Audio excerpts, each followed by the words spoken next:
so interesting and complicated, and there were just a lot of unexpected reveals. I couldn't put it down. What happens after the cliffhanger that was left at the end of this bloody book? Hello, I'm Beth Joey and welcome back to my YouTube channel. If you're new here, welcome.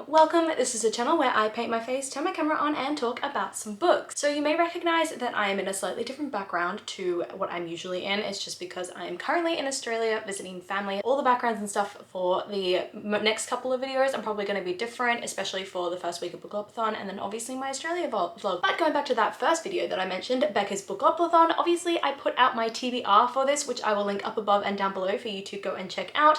But it's basically a month-long readathon hosted by Becca over at Becca in the Books, which is based on her own TBR game, Becca's Bookopoly, which is based on Monopoly. But all that is to say that I am here, I am in Australia, and I have finished one of the books on my TBR, which was The Bridge Kingdom by Danielle Jensen, which I gave 4 stars. I really had a fun time reading this book. If you're not aware of what this book is about, it follows Lara, who is one of 12 sisters living in Mauritania. Now, she and her sisters have been taught all of their lives to hate this one land called Ithaca, I think, and this is where the Bridge Kingdom currently presides because they have this stranglehold on commerce and trade. So Lara and her sisters have been raised to one day take on the position of Queen of Ithaca with the aim of one day taking down that kingdom and taking its power for themselves. So obviously Lara gets this position for herself. She makes her way over to the Bridge Kingdom. She meets her future husband Aaron, and all sorts of sparks fly, all sorts of conflicts arise around battling the ideas that she's been raised with and then also the truth and the reality of what she is seeing and being shown by her husband. In this book, there were only really 2 main characters, Aaron and Lara, especially because the other sort of secondary characters weren't developed in any way that was memorable or any way that would have me shout them out in any particular isolation. They were just sort of typecast into the role that they were required as, so the villain or the best friend or the general. And then as for the character development of the 2 main characters, I do think that it was a little bit surface level. They definitely played the roles they were required to play, and then their backstory gave them a bit of a past that they were able to base their actions off of and a trauma that they were able to justify their actions with.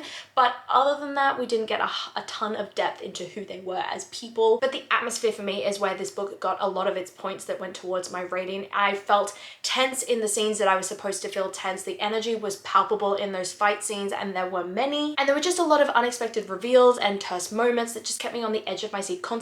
I wouldn't necessarily call the book particularly immersive, especially as it relates to the setting, because I think there just needed to be a lot more time explaining the bridge and what it looks like, or even just a picture at the very beginning of the novel would have been really helpful. But the explanations were bits and pieces throughout the novel rather than one big explanation of what this is supposed to look like, so it was hard to imagine it. But I have to really credit the author for the dialogue to narration ratio, which was really well balanced. There was no moment where it was just this full info dump of information. It was really well scattered throughout the story. All in all, I just found myself constantly wanting to pick this book up when I wasn't reading it, wanting to constantly get back to it, and for me that's the sign of a good book. I really enjoyed my time reading it, so it got the 4 stars and it was well deserved, and I'm really keen to see what happens after the cliffhanger that was left at the end of this bloody book. Right after this book, I read Rhapsodic by Laura Thalassa, but this is for a completely different video, so I'm not going to discuss my review in this video, but I will say that I gave it 3.5 stars. If you want to know more about my thoughts on this particular book, it will be in my Australia vlog because it was on my Australia trip to the art, so I'll link that up above and down below once it's come out so you can go and check that out. But for now, I'm going to be reading Savage Lands by Stacey Marie Brown next. I'm only about 30 to 40 pages into this book currently. I'm reading it mixed on audiobook and on my e-reader just because I read so much better and I absorb the information so much better and so much quicker when I do mixed media reads. It's a hack that I discovered a couple of months ago and I'm loving it ever since. So once I'm a bit further into the book, I will give you a lowdown on what it's actually about. I'm having a lot of fun with it at the moment. It's definitely very adventure filled. It's definitely very tension filled. So once I know a bit more what it's about, I will give you a full lowdown, but that is what I'm reading at the moment.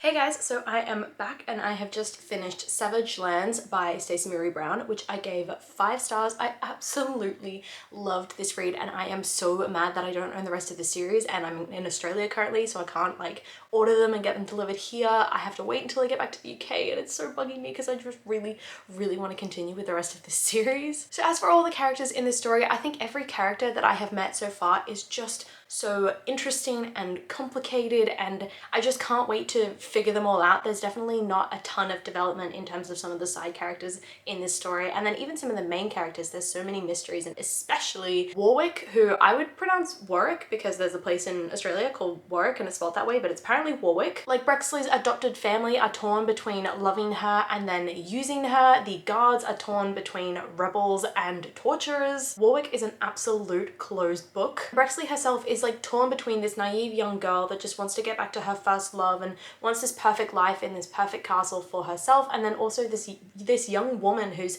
experienced so much trauma and torture at the hands of these guards in this prison and is just trying to scramble to get her life back together at this point. I mean, this book was just so brutal after making me fall so in love with Brexley's character. You get like a solid amount of time just with her, getting to know her, getting to know what her life is like before she's thrust into this prison, and you have to like throw everything out the window and understand that this character is going to completely change. The whole theme of everything that has been going on in the first little portion of the book is just completely upended, thrown for a loop, changed completely as soon as she enters that prison. The control is changed entirely. I think the pacing was really well done in this story, in that you got that time at the beginning of the book to fall in love with Brexley and understand what her life was like and see little red flags, but then the minute you get to the prison, everything is just so tense. I don't fully understand the overall plot of the story other than there's obviously some sort of rebel movement, and I presume Brexley's going to join it, but obviously the characters and their relationships to each other, where their allegiances lie, are all very up in the air at the moment, so I don't quite understand how that's going to work later on in the story, but I presume that's going to come up in the second book, which I really want to get my hands on. I mean, the long and short of my thoughts on this book is just I took an entire day out to read this book, and I started and finished it in an entire day. I couldn't put it down. I don't think I actually said what this book is about. It basically follows Brexley, who is a girl who was born on the day that the barrier between Earth and the other world fell. It's set in Eastern Europe, where the battle for dominance between the Fae and the human is just ever raging, and Brexley lives in one of the human sort of governments. I believe she's been adopted by a general who took her in after her parents died. She has this sort of Robin Hood thing going where she goes onto the trains that are transporting goods between different places, and she steals things and gives it back to the people, until one day she does this and she is caught and sent to prison. This prison is a really ruthless prison. It is filled with humans, faes, demons, all sorts of creatures. It follows her as she's going through this prison, as she's dealing with the torture that she's facing, and then also trying to understand who Warwick is, what his reputation is, what he is, because it's not clear, and potentially what she is as well, because there's a lot of raised eyebrows when she mentions the day that she was born. So immediately after this, I picked up A Kingdom of Flame and Fury by Whitney Dean, and I actually had to DNF this book about 30 to 40 pages in, which is quite early for me. I would usually give a book about 100 pages, but I couldn't read any more of this book for a number of reasons. But before I go into those, I'll just read the Goodreads profile of what it's about, because obviously I wasn't around long enough to really tell you.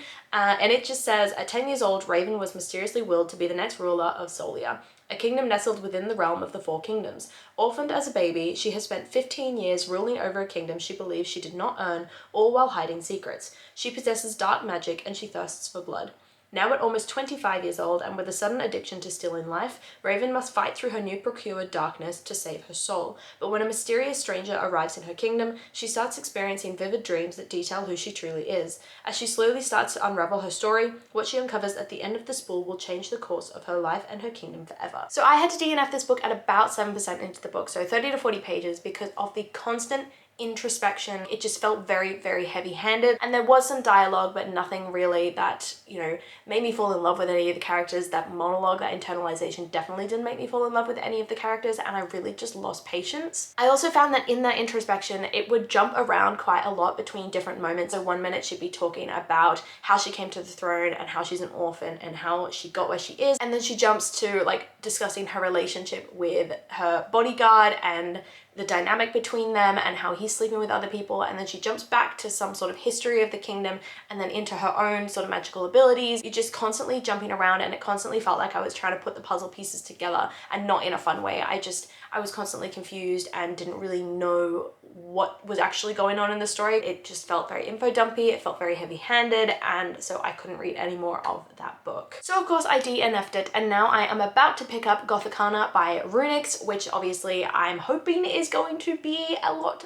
better. I don't know, we will find out. I know Ashley from A Frolic Through Fiction, I'll link her channel down below. She read this book and actually really didn't like it after kind of expecting that she would like it. So I'm hoping that I have a different experience with it, but we will see. So I'm gonna go read this book. So after a full day out, I've just realized that I'm probably not going to get any more reading done before the end of the week, aka the end of week 1 Bookoplathon. So I'm just going to finish this vlog here. Hope you guys enjoyed this video. Come and chat to me in the comments down below. Let me know what you're reading for Bookoplathon, if you're enjoying it so far, what week 1 has been like for you, what you've been reading, all that sort of stuff. Come and chat to me in the comments down below. I love chatting to you guys and I really do my best to reply to every single comment. I really hope that you enjoyed this video, and if you did, please do let me know by liking, subscribing and hitting that notification bell all down below. It is a super easy way to help my channel grow, and I will see you lovely people in my next video. Bye!